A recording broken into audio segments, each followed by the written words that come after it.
bisa mengurangi dari kedua faktor itu ya.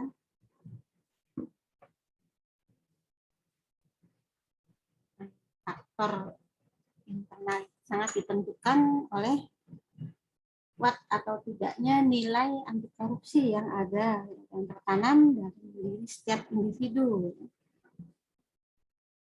Dengan adanya nilai-nilai tersebut, dengan tertanamnya nilai-nilai anti korupsi tersebut, dan juga diterapkan oleh setiap individu, otomatis akan bisa juga mengatasi faktor dari luar yang ada ya, sehingga korupsi pada akhirnya tidak akan terjadi. Sudah terjadinya nilai faktor eksternal, selain adanya nilai anti korupsi, juga adanya pemahaman terkait dengan prinsip anti korupsi yang memang harus ditanamkan di setiap pribadi kita ya. Menurut beberapa pendapat para ahli ya, penyebab dari korupsi itu teori Bayu Raja ya. Korupsi ini terkait dengan ini ya, faktor keimanan, kejujuran, moral maupun etika. 4 faktor ini yang mendasari kenapa korupsi itu bisa terjadi, faktor dari dalam.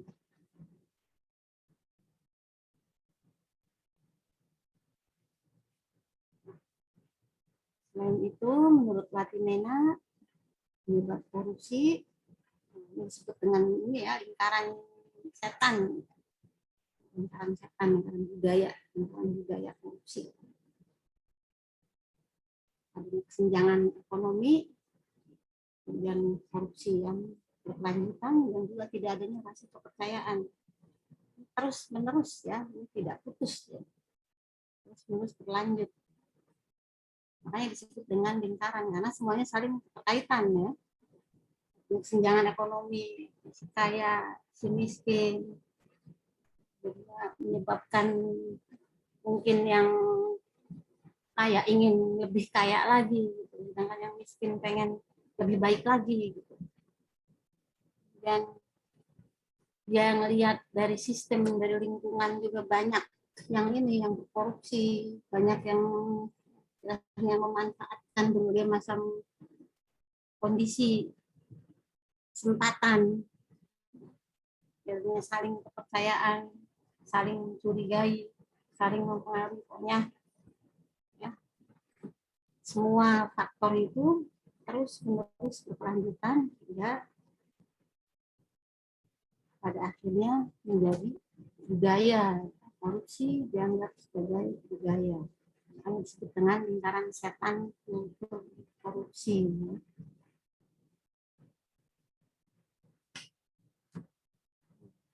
Penyebab korupsi faktor keserakahan, grades, dan juga kesempatan itu ya, opportunities. Adanya keserakahan pada diri seseorang, ya. Nah, udah dapat, ingin lebih, dan ada kesempatan, udah kesempatan untuk melakukan kecurangan, ada peluang ya untuk melakukan ini, untuk berbuat curang, agar dia bisa memperoleh apa yang diinginkan. Dia sudah dapat 1.000, pengen 2.000, ya kan? Sudah dapat 1 juta, pengen 2 juta. Nah, ada kesempatan. Nah, ini bisa nih, lumayan, ada kesempatan. Orangnya tidak ada pengawasan, tidak ada sistem lingkungan itu ya, akan terbuka. Akhirnya apa? Akhirnya dia akan berperilaku korupsi.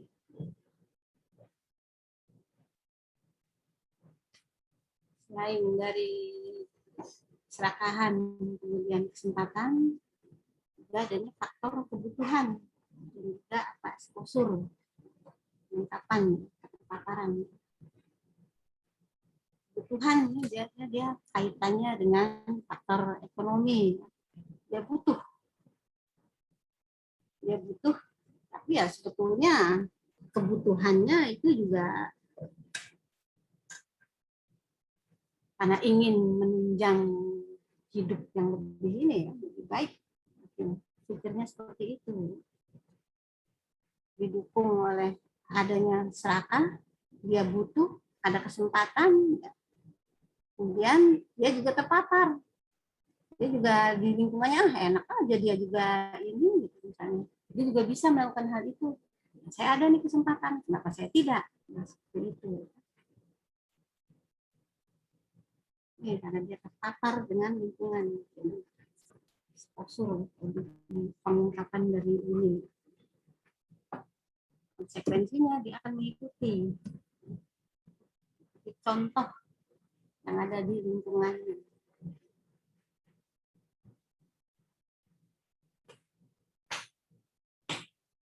Nah, ini tadi seperti saya ungkapkan ya, tingkat korupsi dari dalam diri dan juga dari luar.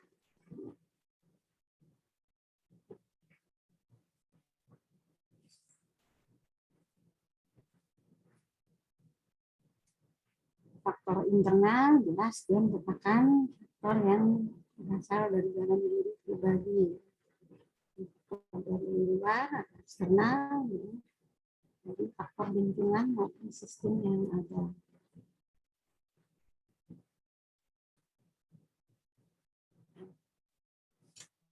Pendapat terkait dengan faktor penyebab korupsi, ya, kita perilaku materialistik, konsumtif, ya, perilaku yang ingin hidup konsumtif, jadi pengen lebih baik, pengen lebih, pokoknya doyan sama hal-hal yang sebetulnya tidak ini ya, sebetulnya tidak menjadi faktor kebutuhan dasar. Dan doyan untuk melakukan hal-hal yang sebetulnya tidak bagus, ya, konsumtif, ya, sering membeli atau sering untuk foya-foya ya. Selain itu juga karena di sistem politik yang masih mendewakan materi. Dia menomorsatukan faktor duniawi. Ya. Yang jelas uang nomor satu, materi nomor satu. Hingga dapat memaksa terjadinya permainan uang. Teori dari Yamamah, ya. Korupsi tersebut akan terus berlangsung selama itu. Selalu memandang bahwa kekayaan adalah segalanya. Kekayaan adalah nomor satu, duniawi adalah nomor satu. Akan terus berlangsung.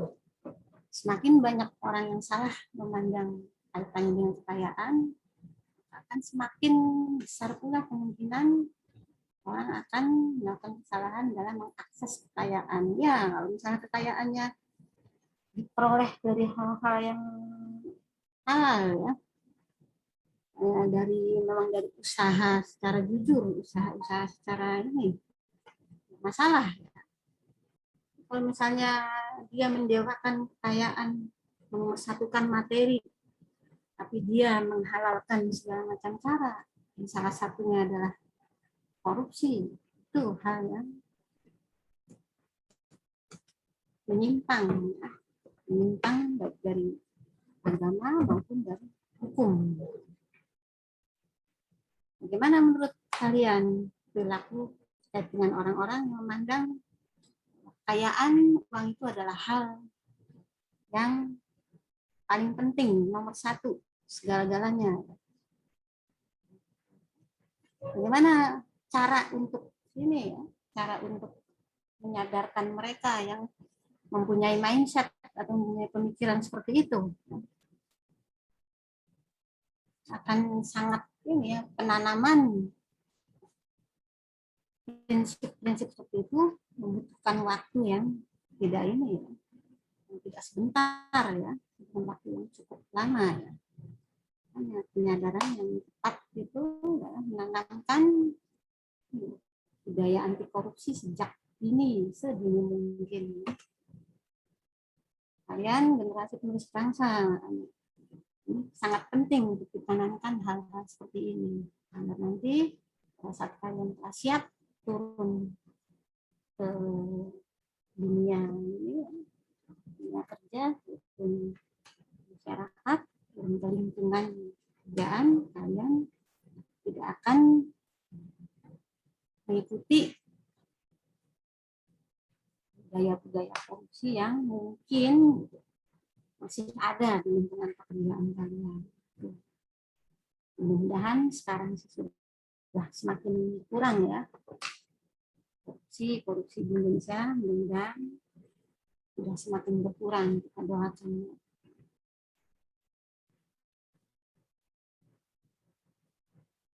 Teori korupsi menurut Merton ya. Korupsi merupakan perilaku yang diakibatkan tekanan sosial sehingga dia akan menjadi penyebab untuk melanggar norma-norma yang ada. Faktor tekanan dari lingkungan sosial ya, menurut teori dari Merton. Itu menurut solidaritas sosial oleh Durkheim menyatakan bahwa watak manusia sebenarnya bersifat pasif yang dikendalikan oleh masyarakatnya. Ini berarti terkait dengan lingkungan ya. Jadi sebetulnya manusia wataknya bisa dirubah dengan ini ya, dengan lingkungan. Kalau kita lingkungannya bagus, kemungkinan kita bisa terbawa ke arus yang bagus. Kalau kita ada pada kondisi lingkungan yang kurang bagus, bila kita tidak memiliki prinsip yang kuat, ya, memiliki nilai-nilai yang kuat, ya, kemungkinan kita akan bisa dikendalikan oleh lingkungan kita, faktor masyarakat yang ada di lingkungan kita. Kita bisa ngikutin arus. Dan sangat ini sekali ya. Memang lingkungan itu faktor yang sangat tinggi ya, faktor yang sangat tinggi pengaruhnya ya. Kalau kita tidak kuat dengan prinsip, tidak kuat dengan nilai-nilai yang kita anut, maka akan dengan mudah kita akan mengikuti, akan dengan mudah kita dikendalikan. Seperti itu aja di korupsi ya. Kalau kita memang kita berada pada lingkungan yang bagus, lingkungan anti korupsi, semuanya bekerja dengan jujur, bekerja dengan baik, mayoritas bekerja dengan bagus, insya Allah kita akan mengikuti lingkungannya. Insya Allah kita tidak akan salah langkah. Tapi kalau kita berada pada lingkungan yang mayoritas, ya, mayoritas adalah kurang jujur, tidak jujur. Nah, kadang-kadang kita ini ya dihadapkan pada situasi yang mau tidak mau harus mengikuti, serba salah. Terus jangan ikut-ikutan, ya. Jangan ikut-ikutan hal yang sebetulnya tidak sesuai atau tidak layak. Secara agama, hukum agama maupun hukum Indonesia.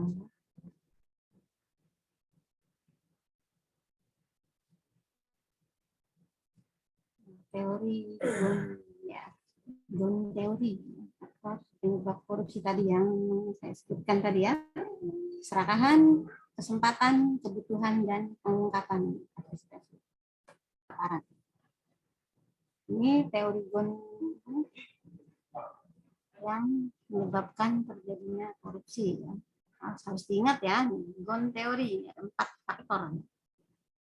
Jadi, takutnya ini keluar di ujian ya, tuh, dapat bocoran. ya. Bond teori ya, awas ya. Keserakahan, kesempatan, kebutuhan, dan pengungkapan. 4 faktor yang mendasari kenapa seseorang berbuat kecurangan.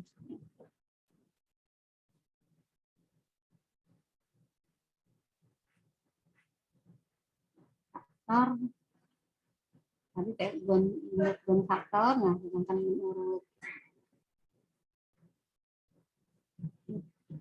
ya, ada 2 faktor utama ya, ada 2 faktor besar ya.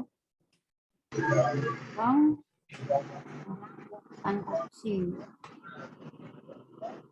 dan eksternal. Internal yaitu adanya keserakahan, utamakan faktor moral dan juga gaya hidup konsumtif. Orang yang tamak, orang yang rakus, ya, orang yang serakah, pengen lebih dari yang lain. Kalau lebihnya secara jujur nggak masalah.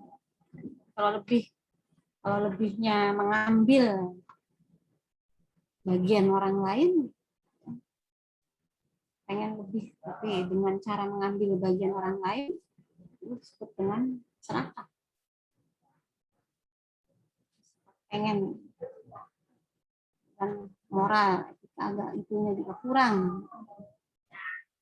Dia juga biasa untuk ini, biasa untuk konsumtif, biasa untuk membelanjakan, biasa untuk menggunakan uang hal-hal yang sebetulnya tidak perlu, gitu ya.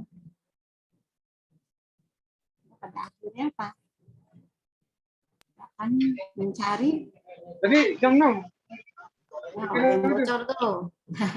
Ada yang mencari, akhirnya mencari hal yang kesempatan diambil.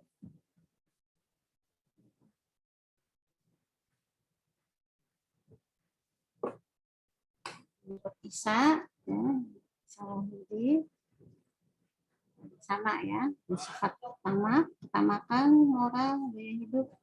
Nah, ini ada satu lagi nih bisa, sama dengan dia malas, mau bekerja keras, jadi tidak mau ini, pengennya mendapatkan uang dengan cara yang mudah, dia nggak mau kerja keras, nggak mau susah-susah dulu, ada kesempatan, ada ini, ambil aja, mendak aja.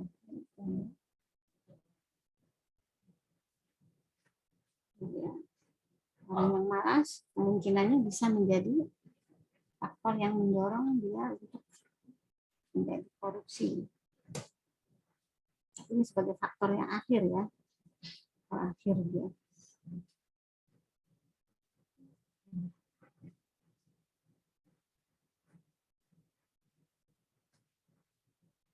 Nah, menurut Arifin ya, penyebab korupsi itu dari perilaku individu, dari organisasi, dan juga dari lingkungan masyarakat ya, faktor lingkungan, faktor dalam dan faktor luar. Faktor dalam tadi yang saya sebutkan keserakahan, ya, konsumtif, kebutuhan, dan juga ditambah malas bekerja, dan lingkungan organisasinya juga dia terpapar dengan lingkungan yang ini korupsi, adanya faktor dari kesempatan, tidak adanya kurangnya pengawasan, dia melihat temannya bisa begitu melakukan hal itu, kenapa saya enggak, unsur paparan, ikutan. Hanya faktor masyarakat, organisasi, lingkungan yang tempat kita kerja ataupun ini ya, kesempatan di depan menjadi salah satu faktor penyebab maka korupsi bisa terjadi.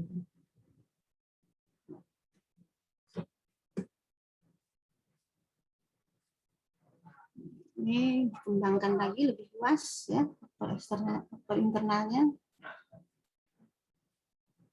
Pada intinya ya, pada dasarnya faktornya adalah ini, tamat, moralnya, ini kekurangan ya,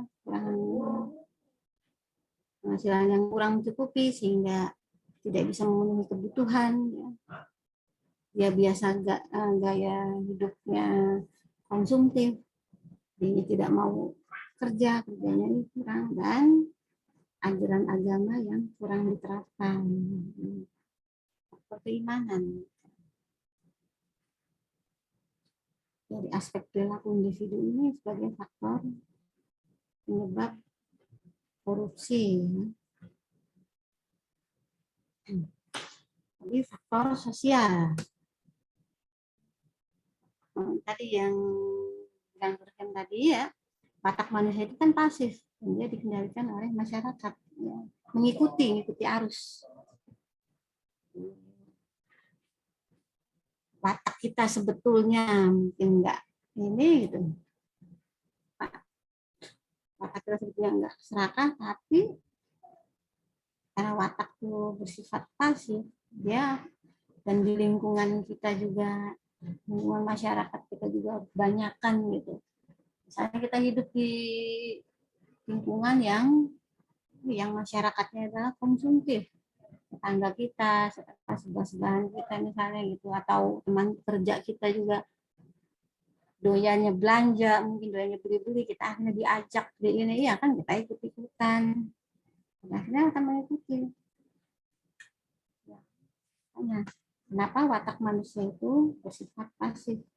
Kita bisa dikendalikan kalau kita nggak punya prinsip hidup, misalnya prinsip hidupnya berhemat gitu ya, berhemat bukan ini ya, bukan kikir ya, bukan pelit. Kita bisa berhemat, kita bisa memilah dan memilih mana yang penting, mana yang penting untuk dibeli, mana yang penting untuk, mana yang tidak penting untuk dibeli. Kita bisa mengendalikan. Kemungkinannya kita tidak akan bisa untuk dipengaruhi oleh lingkungan ya. Teman-teman kerja kita ngajak kita, yuk beli itu yuk, beli baju yang bermerek yuk, beli ini misal gitu ya, kan konsumtif ya, seperti itu. Kalau kita udah bisa untuk mengendalikan diri, bisa untuk punya prinsip yang kuat, gitu. Insya Allah kita akan mampu gitu, untuk tidak mengikuti arus. Tapi memang akan sangat sulit ya, akan sangat sulit gitu. Tergantung dari pengendalian diri masing-masing. Misalnya kita nggak bisa mengendalikan, akhirnya kita ikutan konsumtif, dan di lingkungan kerja kita juga kita bisa ini gitu, ada kesempatan untuk melakukan korupsi ya, akhirnya apa? Untuk memenuhi kebutuhan konsumtif itu kita bisa, kemungkinan besar kita bisa untuk akhirnya korupsi ya, seperti itu. Nanti pada saat kalian terjun ke lapangan ya, kalian hidup di lingkungan kerja, usahakan untuk bisa melakukan pengendalian diri ya. Harus mampu memilah dan memilih, harus bisa untuk bekerja, harus punya prinsip bekerja dengan jujur. Solidaritas sosial, watak manusia yang pasif dan dikendalikan oleh masyarakat itu disebut dengan teori solidaritas sosial. Nah, tadi dari faktor internal ya. Sekarang dari eksternal. Untuk mengarah pendapat yang mengarah pada ini ya, pada faktor eksternal menurut Harja Pangkas ada beberapa faktor ya. Kurangnya keteladanan, kepemimpinan, dengan rendahnya gaji ini ya, PNS, dan lemahnya komitmen penegakan hukum ya, peraturan perundangan, integritas, profesionalisme, mekanisme pengawasan yang kurang, ya. Lingkungan kerja juga, dan lemahnya keimanan, kejujuran, rasa malu. Tapi sepertinya keimanan, kejujuran, dan rasa malu ini sepertinya masuk ke dalam teori internal, ya. Memang harga komunitas dimasukkan ke dalam karena ada kaitannya semuanya. Kurangnya keteladanan, kepemimpinan. Kalian paham ya, lebih tahu ya kondisi negara kita ya. Dan terkait dengan gaji, nah, itu kan ada faktor kekurangan, gitu. Kurangnya untuk memenuhi kebutuhan, adanya kesempatan. Kenapa? Kemungkinan para aparatur negara akan melakukan korupsi. Kurangnya komitmen, penegakan hukum juga kurang ya. Koruptor mungkin gitu. Banyak yang dihukum tidak jelas gitu kan. Nggak konsisten. Pada akhirnya apa? Banyak yang melakukan korupsi. Kesatuan, integritas ya. Profesionalisme terhadap pekerjaan juga kurang.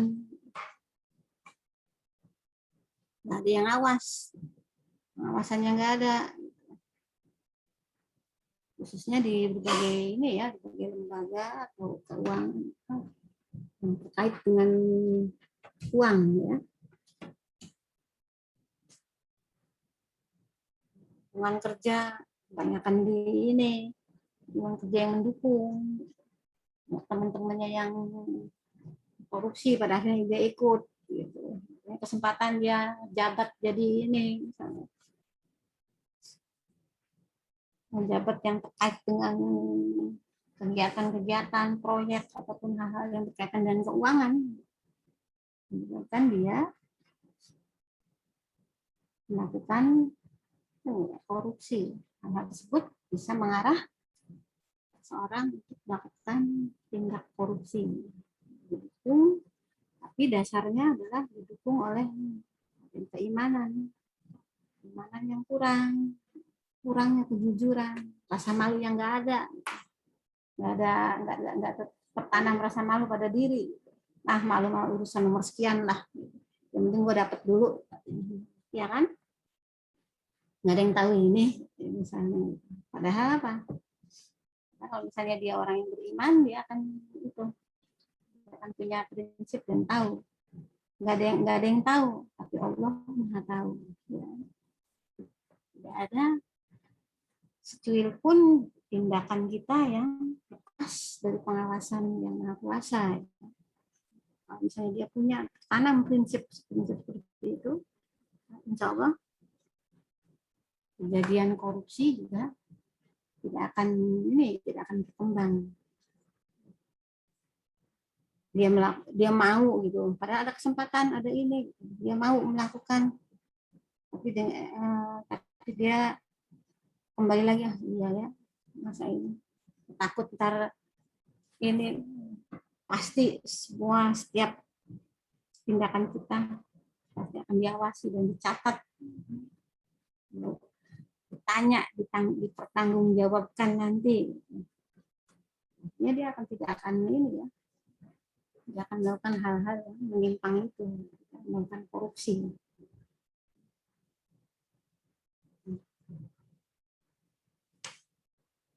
Faktor eksternal, menurut ICW,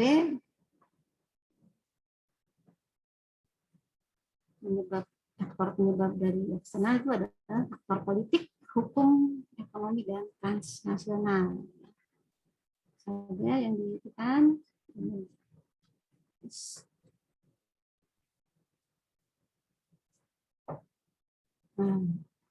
aspek organisasi, masyarakat, aspek ekonomi, politik, tekanan kelompok ya, terutama ya orang-orang yang berpolitik gitu. Hukum juga kurang. Ekonomi Indonesia yang mungkin kurang, dan sikap masyarakat juga yang kurang memberikan dukungan, sebagai salah satu faktor ya, faktor eksternal bisa menyebabkan korupsi.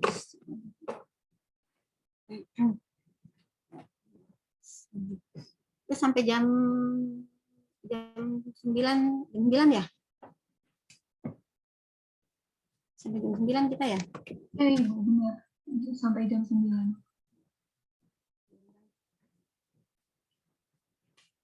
Nah, ini kita bahas ya, aspek organisasi apa saja, manajemen, budaya organisasi juga, kurangnya pengendalian, tidak ada transparansi ya,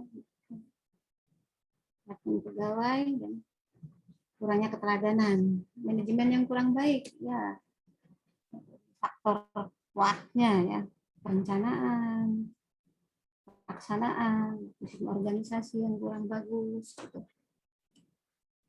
Kemudian budaya ini ya, budaya organisasi yang banyak di lingkungan kerjanya, banyak melakukan kecurangan-kecurangan ya, dan biasa melakukan hal-hal itu, gitu kan.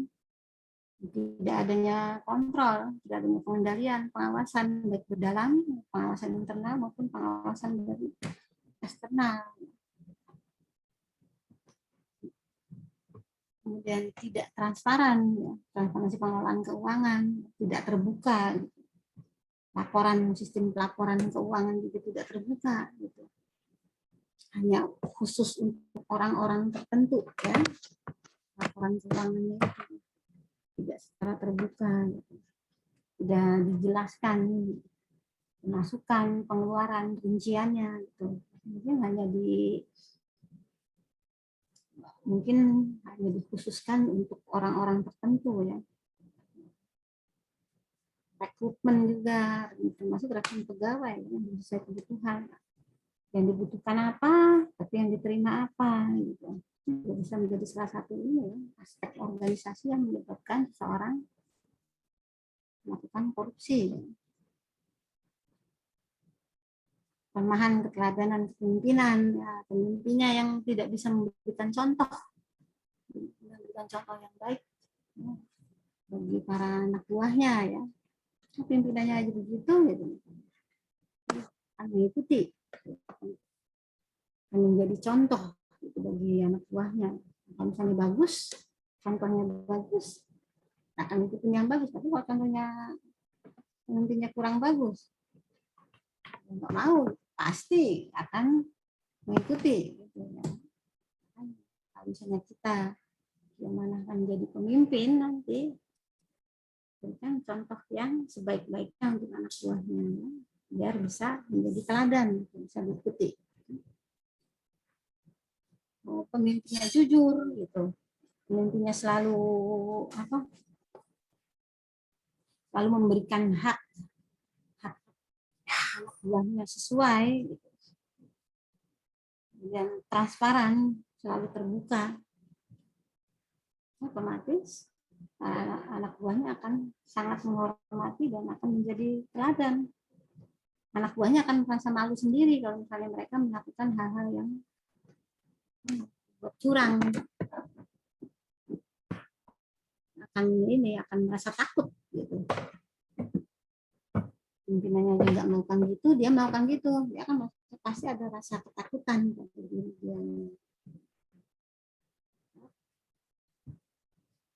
Kemungkinannya anti korupsi bisa diterapkan, bisa ditingkatkan di organisasi tersebut. Ya.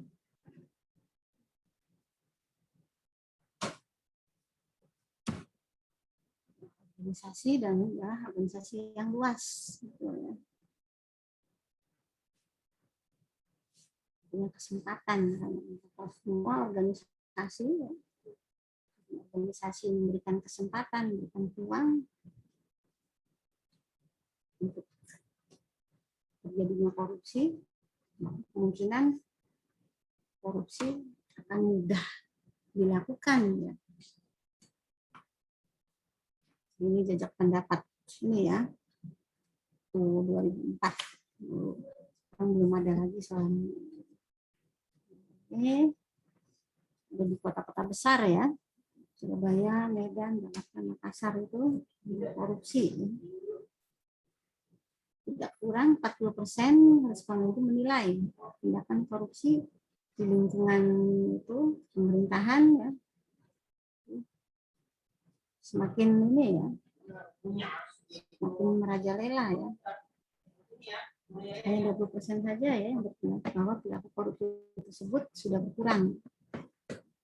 Makanya jajak pendapat tersebut kita bisa pahami bahwa budaya korupsi itu banyak dilakukan oleh lembaga-lembaga eksekutif maupun legislatif. Kenapa? Kemungkinan karena adanya kesempatan, adanya peluang bisa melakukan hal-hal itu. Didukung nggak ada pengawasan atau pengawasannya yang kurang, lemah. Penegakan hukum juga mungkin kurang atau lemah. Menyebabkan organisasi-organisasi tersebut melakukan korupsi. Nah, bagaimana sikap masyarakat ya terhadap korupsi? Yang jelas masyarakat kadang-kala tidak ini ya, kadang-kala tidak menyadari dengan perilaku korupsi. Selain itu dampak korupsi itu memang tidak terlihat secara langsung ya. Dampak korupsi tidak secara langsung, makanya masyarakat tidak berusaha untuk mencegah karena memang kalau misalnya dampak korupsi langsung sih kayaknya gampang banget untuk kita mencegahnya ya. Dampak korupsi itu berkepanjangan, tidak secara langsung. Nah, susah untuk melakukan kita untuk bisa melakukan upaya pencegahan gitu, untuk melarang. Misalnya terkait ini aja, kegiatan proyek membuat apa gitu, kemudian ada korupsi gitu, korupsi dari ininya, korupsi anggarannya gitu, harusnya sekian menjadi sekian gitu, mungkin yang dikurangin apanya gitu kan, bisa aja dilakukan. Yang penting proyeknya jadi, bikin jembatan atau bikin apa, yang penting jembatannya ada. Mau apa kayak mau bahannya yang dikurangin, mau apa yang dikurangin, cuma permainan mereka yang ini ya, permainan mereka yang memang sudah otaknya sudah semakin tinggi kecurangannya ya. Ini apa proyek jembatannya yang penting jadi kan, laporannya kan yang penting jadi, bukti fisik ada gitu kan, jadi dampak tidak terlihat secara langsung sehingga masyarakat pun jadi tidak berupaya untuk mencegah karena kita tidak tahu juga. Nah, ada secara fisik ada, meskipun mungkin kualitas dari jembatannya tidak sesuai dengan spek dari ini, karena kita tidak paham kan, tidak tahu karena tahunya ada buktinya doang, nggak bisa di spek ininya nggak bisa kita tahu. Kenapa dampak korupsi itu tidak terlihat langsung? Gitu ya, dampaknya panjang. Panjangnya berpuluh-puluh tahun misalnya jembatan itu harusnya gitu. Dia kuat menopang selama 20 tahun gitu. Karena mungkin kualitasnya kurang bagus, akhirnya apa? Hanya bisa menopang sampai 10 tahun. Sudah ada yang rusak. Nah, itu kan dampaknya panjang. Tidak terlihat langsung gitu ya. Udah laporan itu juga sudah tersimpan kemana gitu jauh ya, tidak bisa ditelusurin lagi. Kenapa kok harusnya bertahan 20 tahun hanya 10 tahun misalnya. Banyak alasan yang bisa dikemukakan. Faktor cuaca, faktornya yang di bawah-bawah adalah faktor ini, ya, faktor alam. Yang banyak dijadikan alasan. Yang maka dampak korupsi tidak terlihat langsung itu ya. Makanya masyarakat juga nggak menyadari. Masyarakat nggak menyadari adanya perilaku korupsi yang ada di lingkungannya, di lingkungan. Nilai-nilainya juga yang masyarakat memandang, memang masyarakat memandang korupsi itu kurang tidak bagus, itu jahat, korupsi itu curang. Meskipun masyarakat memiliki nilai-nilai seperti itu, tapi karena ketidakberdayaan tidak bisa juga gitu masyarakat untuk melakukan upaya-upaya ini ya, pencegahan terhadap tindakan korupsi itu. Nah, tidak korupsi dipandang umum ya, dipandang biasa karena udah biasa itu sih, ya kan? Padahal salah, tapi kita mendiamkan karena apa? Dianggap sudah biasa. Hanya dari sekarang kita harus bisa berpandangan atau berprinsip sekecil apapun yang namanya curang itu adalah korupsi ya. Dan salah harus dicegah. Jangan sampai terjadi berulang-ulang kali dan pada akhirnya dipandang sebagai hal yang biasa. Dan masyarakat akan diam.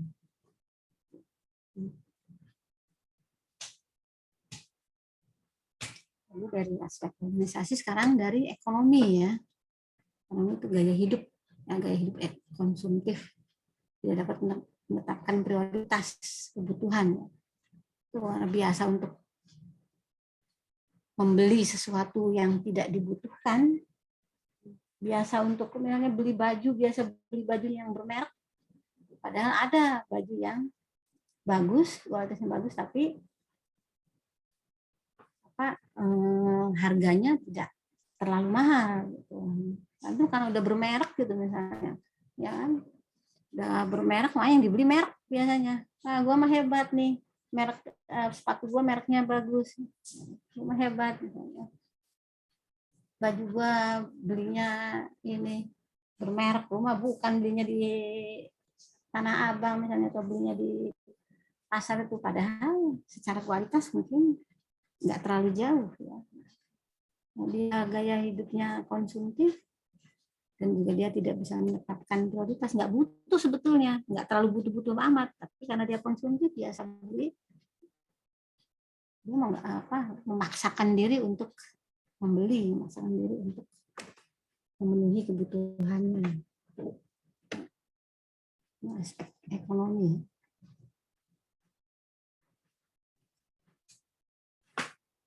Nah, faktor ekonomi juga bisa dijelaskan dari ini, dari pendapatan. Ya.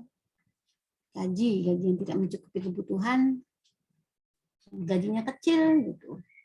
Anaknya banyak, misalnya anaknya 4, gajinya kecil. Untuk makan aja kurang, misal gitu. Nah, ada kesempatan tuh di ininya, di tempat kerjanya.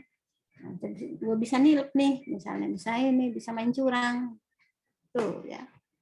Dan seperti itu juga bisa menjadi faktor penyebab kenapa dia melakukan kecurangan korupsi.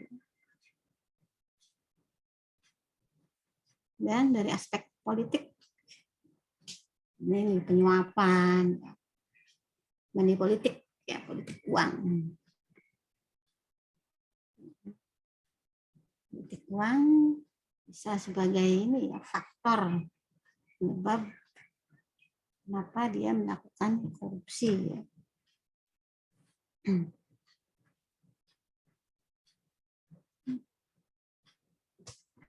Kemudian tekanan kelompok, ya. Tekanan kelompok, tekanan dari pimpinan, rekan kerja, gitu. Kemudian dia ada tujuan kekuasaan, adanya tekanan dari ini juga dari keluarga ya, kelompok keluarganya. Ya. Misalnya istrinya yang doyan ini, doyan jalan-jalan ke luar negeri, doyan itu. konsumtif juga, istrinya meminta hal-hal yang tidak menjadi kebutuhan dasar gitu. Pada akhirnya memaksa suaminya untuk melakukan kecurangan. Anak, tuntutan dari anaknya banyak, tuntutan orang tua, misalnya orang tuanya pengen dipenuhi segala kebutuhannya, sedangkan dia tidak, gajinya kecil gitu, dan ada kesempatan di kantor, bisa menjadi faktor penyebab ya. Ada tekanan dari pimpinan, misalnya pimpinannya yang nyuruh, kalau rekan-rekan kerjanya misalnya sekelompok, udah bisa kok, yuk begini aja begini, jadi korupsi rame-rame ya, seperti itu bisa juga untuk tujuan kekuasaan. Ya ingin ada faktor, ada tujuan tertentu, misalnya tadi menyuap, gitu, money politik, itu ya bisa.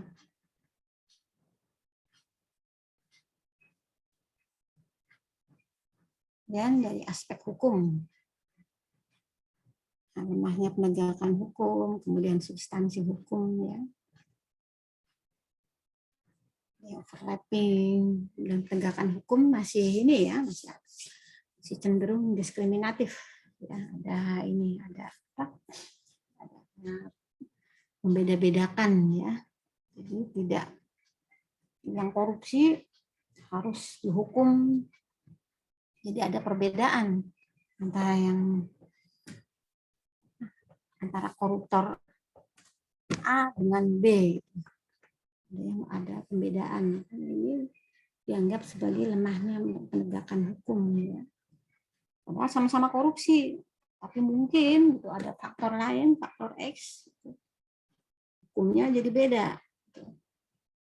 A dan B, padahal sama-sama korupsi, itu korupsinya juga sama, misalnya jenis korupsinya sama, tapi yang A mau dihukum, misalnya dihukum 10 tahun, yang B hanya dihukum 2 tahun, gitu misal gitu ya. Ada diskriminatif. Itu hanya mereka-mereka yang paham terkait dengan penegakan hukum ya.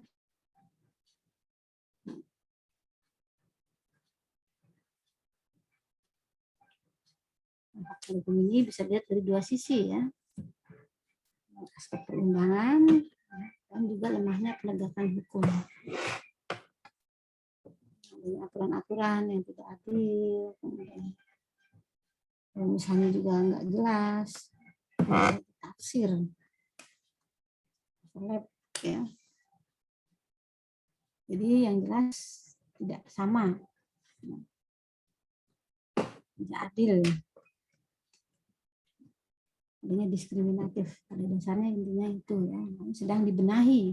Mudah-mudahan aja akan lebih baik lagi ya, hukum korupsi di Indonesia ya. Lagi sekarang kan sedang dibenahi, sedang dicek saling memberi masukan ya, agar faktor hukum ini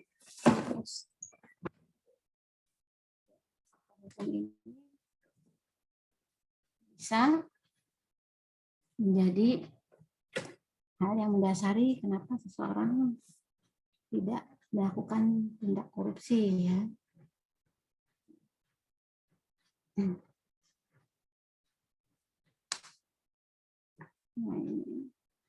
praktek penegakan hukum juga masih dilihat berbagai masalah ya.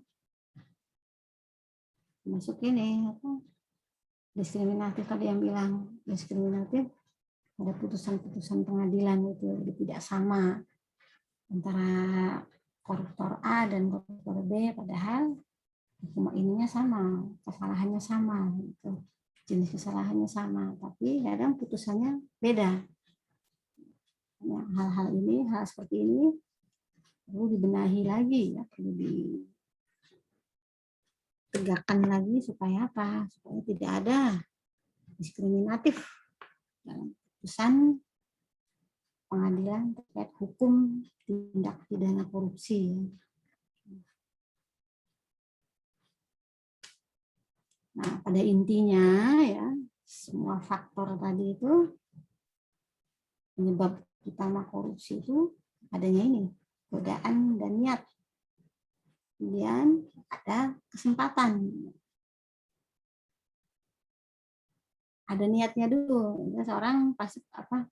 Karena dia dituntut adanya kebutuhan, kemudian ya itu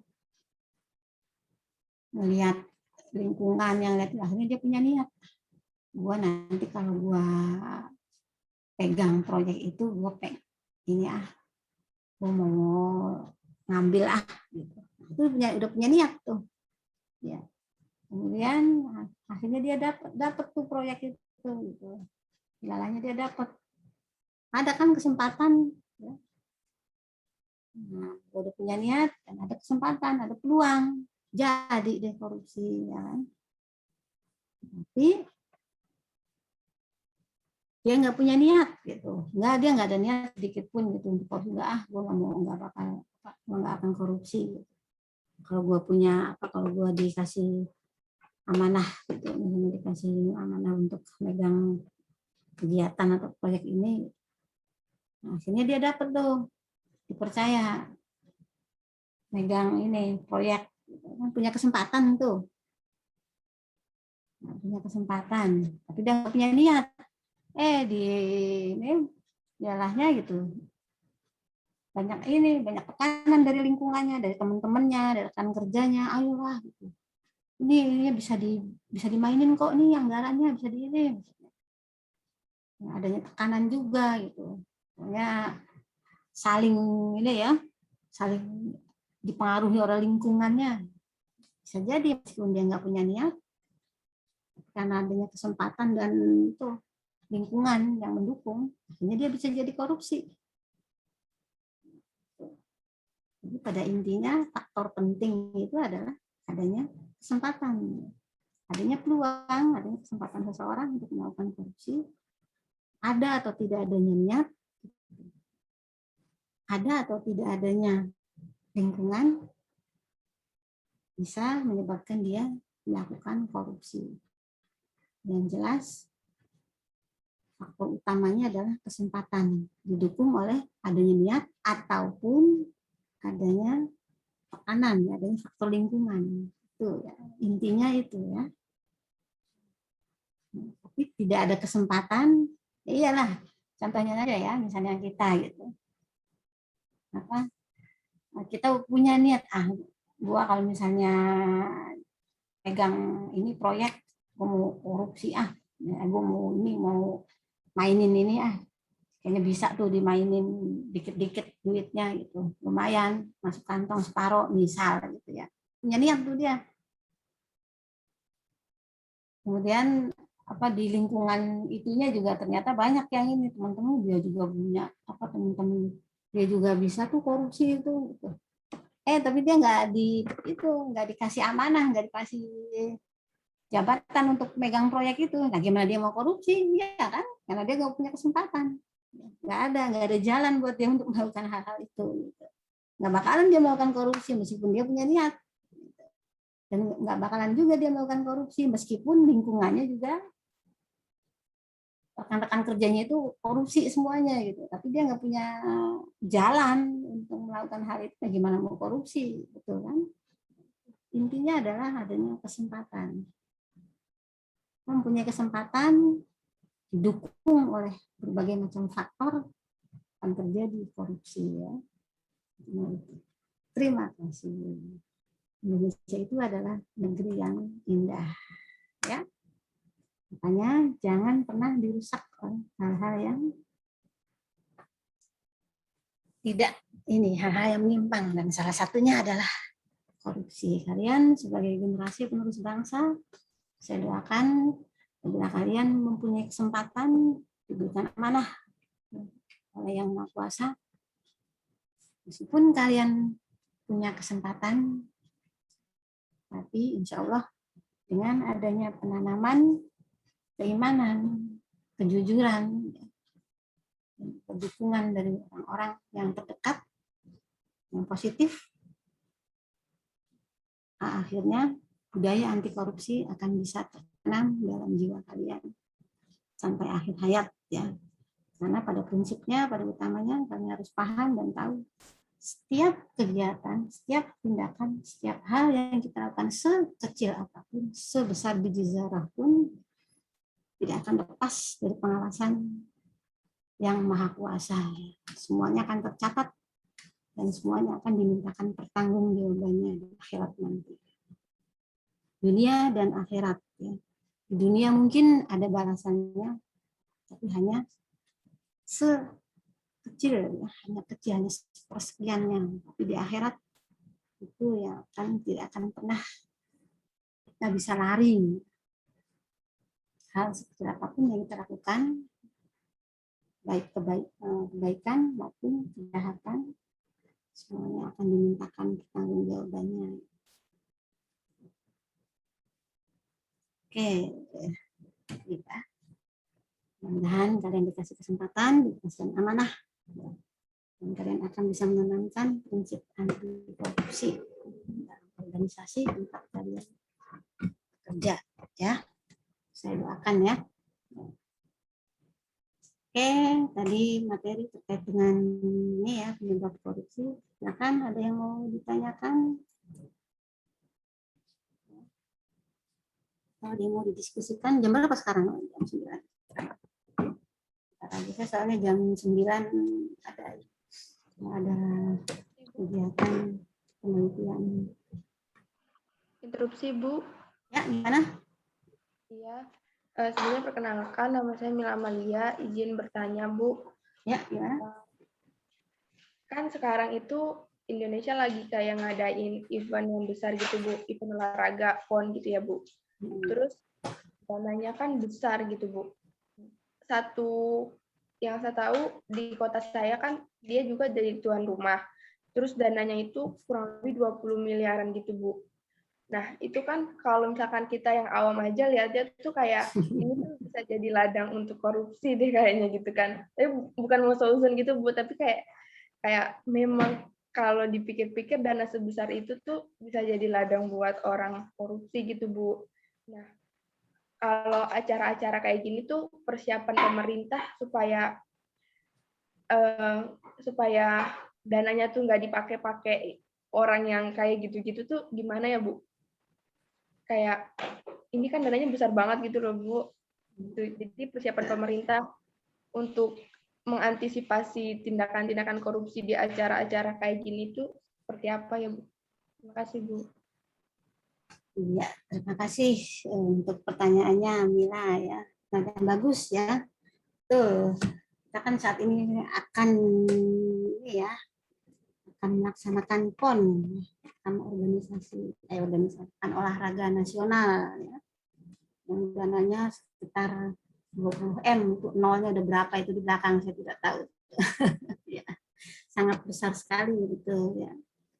Dan itu tadi saya bilang ada kesempatan ya, itu salah satu kesempatan ya, dengan anggaran sebesar itu, apakah tidak ini apa kemungkinannya memang kita tidak suzon ya, tidak suzon, tapi ya wajar kalau memang kita punya pikiran dana sebesar itu apakah mungkin dipergunakan sesuai dengan ini, sesuai dengan yang semestinya ya, sesuai dengan yang seharusnya.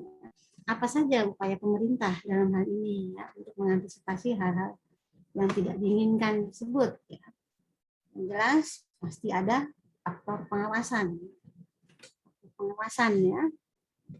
Pengawasan baik dari internal maupun dari eksternal ya, baik dari pengawasan daerahnya masing-masing, pengawasan di setiap kegiatannya masing-masing, itu biasanya kan ada di struktur ininya ya, struktur organisasi ininya ya, ada pengawas bagian ininya, kemudian juga pengawas dari pusat ya, dan setiap kegiatan biasanya kalau seperti itu akan dibagi-bagi lagi ya, dibagi-bagi lagi per bagian ya, bagian dari 20 M secara global itu akan terbagi-bagi lagi menjadi beberapa bagian sesuai dengan peruntukannya ya. Termasuk juga mungkin untuk pengadaan ini fasilitas pendukung, fasilitas fisik pendukung, kemudian untuk fasilitas dari para atlet, ya kan, penginapan, semuanya itu dibagi-bagi. Saya sendiri kurang ini ya, kurang paham apa saja yang jelas pasti mereka sudah punya gambaran tersendiri ya. 20M itu biasanya ada RAB, rencana anggaran belanja itu udah ada semua tuh, rencana anggaran RAB-nya itu untuk biaya, termasuk biaya honor gitu. Karena pasti ada kan di situ yang honor penyedia makanan, misalnya penyedia makanan atlet kan ada tender-tendernya untuk menyediakan makanannya, biasanya ada dibagi-bagi lagi. Kemudian termasuk juga untuk tender peralatan fisik, bangunan, kemudian alat-alat olahraga yang diperuntukkan untuk atletnya, untuk transportasi, masuk juga biasanya untuk ini ya, pendukung atau penunjang. Jadi kesemuanya ada laporannya, laporan pertanggungjawaban keuangannya biasanya nanti. Kalau memang dia misalnya kayak ini ya, untuk penyediaan makanan untuk para atlet gitu, sudah ada tuh tendernya. Dan dia menunjuk, biasanya menunjukkan ini satu ini ya, menunjukkan apa namanya, satu organisasi, satu ini yang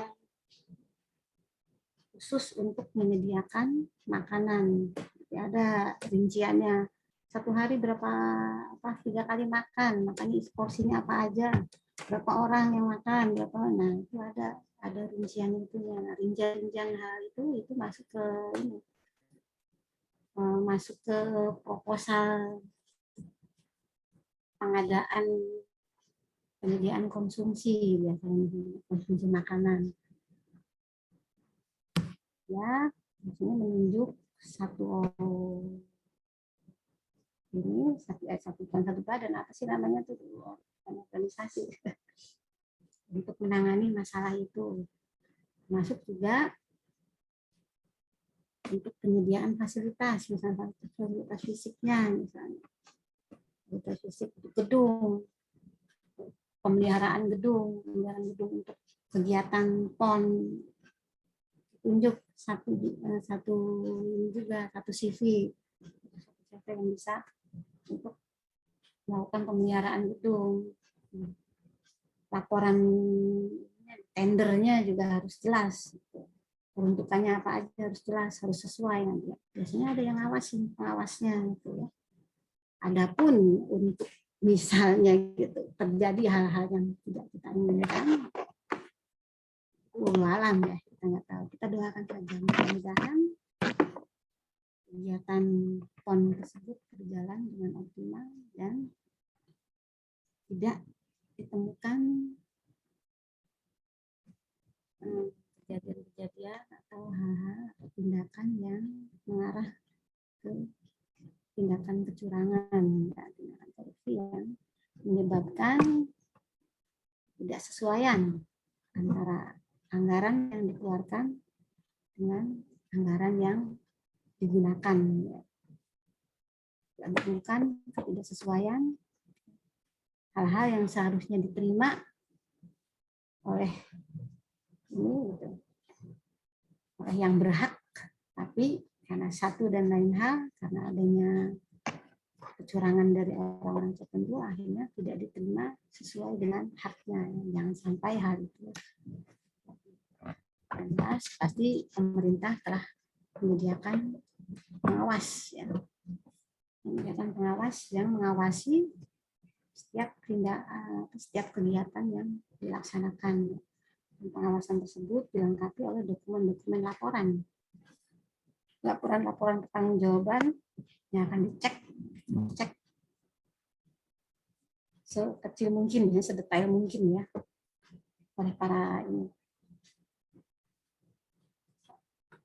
pengawas, para auditor. Biasanya ada auditornya ya, yang mengaudit, yang mengecek, yang melihat apakah ada kesesuaian atau ada ketidaksesuaian antara pelaksanaan dengan anggaran. Apakah ada penyimpangan gitu biasanya ada ya. Dan pengawasan ini juga biasanya dilakukan secara rutin ya, secara kontinu ya, secara berkelanjutan sampai kegiatan tersebut berakhir ya. Pengawasannya secara bertahap dan ada pengawas utamanya. SPI, pengawas internal itu untuk yang internal biasanya untuk perbagiannya ada, kemudian untuk pusatnya juga ada biasanya. Tingkat kementeriannya juga ada sendiri khusus. Kita doakan saja ya, mudah-mudahan berjalan sesuai dengan yang seharusnya ya. Dan mereka semua yang diberi amanah bisa menjalankan amanahnya dengan baik sesuai dengan yang diharapkan oleh kita ya selaku masyarakat ya. Kita kan hanya bisa ya, termasuk kita juga harusnya, kita juga sebagai masyarakat harus melakukan kontrol ya, kontrol sebisa kita, kontrol semampu kita terkait dengan kegiatan PON-nya ya. Kita bisa melihat kegiatannya berjalan nggak, gitu, bagus nggak.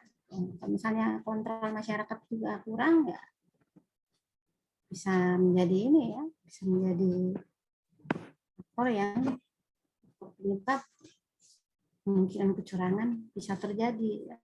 Sama-sama saling mengawasi saja. Kita lihat ya, mudah-mudahan aja PON berjalan dengan baik, dengan maksimal, dengan optimal ya, sesuai dengan yang seharusnya. Ya. Ada lagi yang ditanyakan? Di jam 9 kurang ya? Bentar lagi. Kita screenshot dulu ya. Kegiatan untuk PBM kali ini. Tadi yang ngerekam siapa? Nanti saya minta linknya ya, untuk link rekamannya ya. Dikirim ke saya ya untuk dokumentasi. Ya, kita screenshot dulu ya. 1, 2, 3.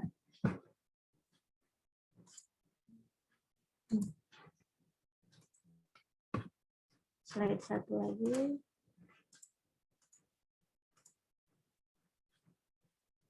Hadir semua ya?